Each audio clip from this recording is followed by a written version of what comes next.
We have consistently condemned administrative high-handedness, victimization of students and staff, and the entrenched culture of sexual harassment and intimidation that has plagued some institutions of higher learning, of which Fuoye has now become a tragic example.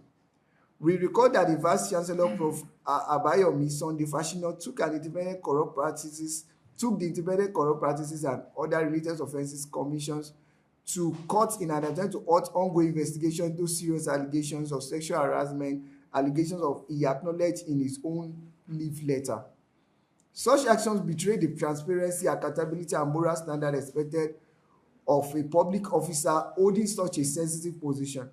It is therefore a grave injustice and insult to the collective integrity of the Nigerian university system that this same individual is now being forcibly restricted through manipulations of tainted governing council chaired by a partisan body, which in what we can only be described as an arranged meeting that defied due process and the principle of fair administration.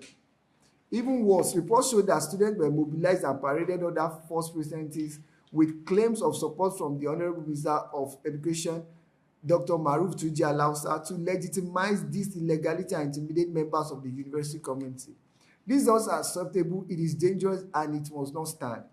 In light of this grave development, the Association for Student Social Welfare strongly calls for the immediate suspension of the Vice-Chancellor, Prof Abayomi Fasina, pending the outcome of the ongoing investigation and judicial proceedings. This is the only path to safeguard justice, ensure institutional integrity, and restore peace within Fuoye. We also urge the Federal Ministry of Education, the National University Commission, and all anti-corruption agencies to live up to their constitutional responsibilities. Fuoye must not be allowed to degenerate into a banana republic of academic impunity, where rules are bent to serve personal interests and accountability is replaced by intimidation. Today, we speak for justice, we speak for transparency. Above all, we speak for the future of Nigerian education, which must never be sacrificed on the altar of personal ambition or political manipulation.